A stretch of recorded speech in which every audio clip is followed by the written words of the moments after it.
దివ్య మీ పిన్నేమో చక్కగా స్నాక్ చేశారు, మీరేం చేస్తారు? నేను దోశ, మసాలా అటుకుల దోశ. మసాలా అటుకుల దోశ. వావ్, ఓకే ఓకే అండి. మరి మసాలా అటుకుల దోశ తయారీకి కావాల్సిన పదార్థాలు ఏంటో ఒకసారి చూద్దాం. మసాలా అటుకుల దోశ తయారు చేయడానికి కావాల్సిన పదార్థాలు: అటుకులు అరకప్పు, తరిగిన టొమాటో 1, బియ్యం 1 కప్పు, తరిగిన ఉల్లిపాయ 1, కొత్తిమీర కొద్దిగా, క్యారెట్ తురుము కొద్దిగా, పన్నీర్ తురుము కొద్దిగా, చాట్ మసాలా 1 టీ స్పూన్, నూనె 2 టేబుల్ స్పూన్లు, వెల్లుల్లి రెబ్బలు 4, కారం తగినంత, జీలకర్ర కొద్దిగా, ఉప్పు తగినంత. ఓకే అండి, మరి మసాలా అటుకుల దోశ కావాల్సిన పదార్థాలన్నీ చూసారు కదా. సో దివ్య గారు మొదలు పెడదామా? ఓకే. సో దీనికి ఫస్ట్ పిండి అదంతా రుబ్బేసి పెట్టేసుకోవాలి కదా. ముందుగా బియ్యం నానబెట్టేసుకున్నాను. బియ్యం ఇంకా అటుకులు పెరుగులో నానబెట్టేసాను. అటుకుల్ని పెరుగులో 2 కలిపి మిక్స్ చేసేసాను. ఓకే, సో బియ్యం కొంచెం ఎక్కువ ఉండాలి మనకి అటుకుల కంటే. ఎక్కువ ఉండాలి. ఈ పేస్ట్ అండి, అది 2 మిక్స్ చేసిన పేస్ట్. ఇది అటుకులు నానబెట్టేసుకుని బియ్యం నానబెట్టేసుకుని 2 కలిపేసి గ్రైండ్ చేసుకున్న పేస్ట్. ఓకే, సో మనకి పిండి రెడీగా ఉంది. పిండి రెడీగా ఉంది. దోశ పోసేసుకోవడమేనా? ఓకే, పెనం ఆన్ చేసేద్దాం అయితే.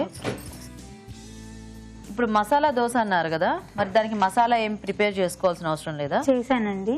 ఇందులో ఆనియన్స్, వెల్లుల్లి, జీలకర్ర, కారం, ఉప్పు అన్ని కలిపి పేస్ట్ చేసుకున్నాను. ఓ మసాలా పేస్ట్ ఇది. సో మనం మసాలా దోశలో అది ఏంటి బంగాళదుంప లాగా అట్లా ఏం లేదు. ఓకే, సో ఇప్పుడు ఇంకా దోశ పోసేసుకోవచ్చా?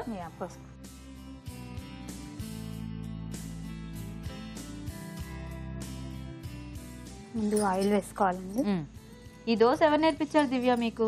మా మదర్ నేర్పించారు. మీ మదర్ నేర్పించారు.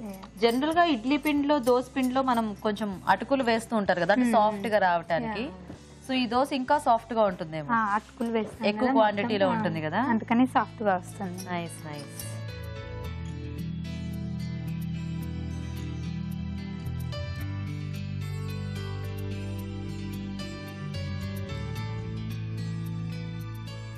ఇది ఎక్కువ స్ప్రెడ్ అవ్వదా? అవ్వదు, అంటే అటుకులు ఉన్నాయి కదా, బ్రెడ్ టైప్ లో వస్తుంది అనమాట, స్పాంజీగా. ఓకే ఓకే, సో స్ప్రెడ్ అవ్వదు అనమాట ఎక్కువ. ఓ నైస్ నైస్. మూత పెట్టాలా?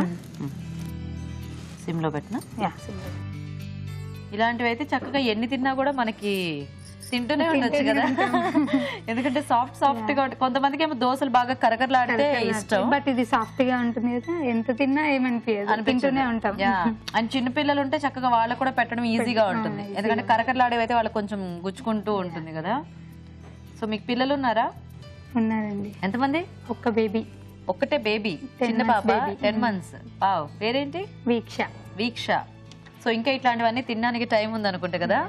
నైస్.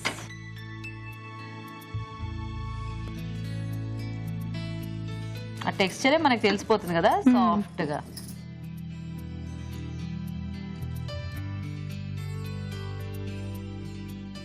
ఇంకా దీనికి ఏమి చక్కగా కర్రీ పచ్చడి అట్లాంటిది ఏమి అక్కర్లేదు? అవసరం లేదండి, అంటే బాగా స్పైసీగా తినే వాళ్ళకి కావాల్సి వస్తుంది, లేదంటే పర్లేదు. సో ఆ మసాలాతో మనము తినేసేయచ్చు. Nice nice. సో దివ్య మీరేంటి, ఏమైనా వర్కింగ్ లేకపోతే? లేదండి, హోమ్ మేకర్. నైస్. మీ వారు ఏం చేస్తూ ఉంటారు? Software engineer. పేరు? సంతోష్. సో వంటలన్నీ పెళ్లికి ముందే నేర్చుకున్నారా, పెళ్లి తర్వాత? పెళ్లికి ముందే అండి. పెళ్లికి ముందే వంటలన్నీ వచ్చాయి. రూమ్ లో ఉండేదాన్ని అన్నయ్యతో. ఓకే ఓకే, అలా నేర్చేసుకున్నాను. ఓకే ఓకేనా. దీనిపైన మసాలా వేసేసుకున్నాను. సో మనం ముందు రెడీ చేసి పెట్టుకున్న ఆనియన్ పేస్ట్.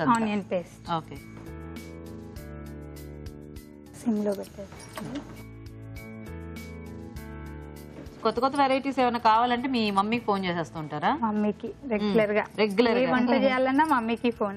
ఎందుకు పాపం మమ్మీని ఎప్పుడు ఎక్కువ అట్లా ఇది చేయటం? చక్కగా రోజు 12 o'clock అభిరుచి చూసారు. అభిరుచిలో చూసి మమ్మీ చెప్తుంది నాకు. ఓహో, మీకు పాపతో చూడటానికి అవ్వట్లేదా? ఉంటాను కదా పాపతో, సో మమ్మీ అభిరుచిలో చూసి చెప్తున్నాను. ఓహోహో, సో అప్పుడు మీరు అవి ట్రై చేస్తాను. ఓకే, కుదరకపోతే ఆన్లైన్ లో చూసి చేస్తాను అనమాట. అభిరుచి. ఓ నైస్. క్యారెట్ తురుము,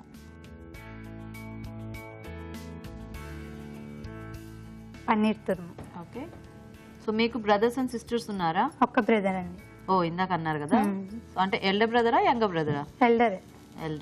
తనేం చేస్తూ ఉంటాడు? తను MBA మొన్నే న్యూజిలాండ్ లో కంప్లీట్ చేసుకొని వచ్చాడు అనమాట. Okay okay. సో పన్నీర్ తురుము, క్యారెట్ తురుము ఇట్లా ఇవన్నీ కూడా ఇంకా అడిషనల్ టేస్ట్. మన ఇష్టం అన్నమాట. ఓకే.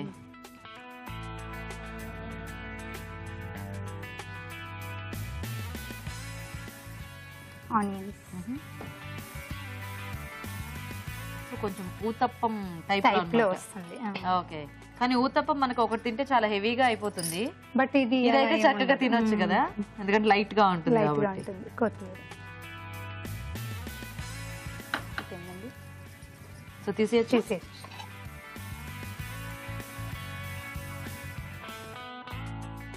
ఓకే. వావ్, బాగుంది. చక్కగా ఈ అన్ని వెజిటబుల్స్ అవి ఉన్నాయి కాబట్టి కలర్ఫుల్ గా, అంటే వేడివేడిగా వీటి ఈ కాంబినేషన్ తో తినేసినా కూడా మనకి ఇంకా ఏది అవసరం ఉండదు. ఓకే. సో రెడీ కదా ఇంకా మనకి దోశ. ఓకే అండి, మరి మసాలా అటుకుల దోశ కూడా రెడీ. టేస్ట్ చూసే ముందు తయారీ విధానం ఇంకోసారి చూద్దాం. మసాలా అటుకుల దోశ తయారు చేసే విధానం: ముందుగా బియ్యాన్ని నీళ్లలో అలాగే అటుకులను మజ్జిగలో నానబెట్టి రెండింటిని కలిపి పిండి సిద్ధం చేసుకోవాలి. ఉల్లిపాయ, వెల్లుల్లి, జీలకర్ర, కారం, ఉప్పు కలిపి మిక్సీ పట్టి పేస్ట్ రెడీ చేసుకోవాలి. పెనంపై నూనె వేసి ముందుగా సిద్ధం చేసుకున్న పిండి మిశ్రమాన్ని దోశలో వేసి రెండు వైపులా కాల్చుకోవాలి. దీనిపై నుంచి ముందుగా సిద్ధం చేసుకున్న మసాలా మిశ్రమాన్ని రాసి క్యారెట్ తురుము, పన్నీర్ తురుము, ఉల్లిపాయ ముక్కలు, టొమాటో ముక్కలు, కొత్తిమీర వేసి సర్వింగ్ ప్లేట్ లోకి తీసుకోవాలి. అంతే, మసాలా అటుకుల దోశ రెడీ.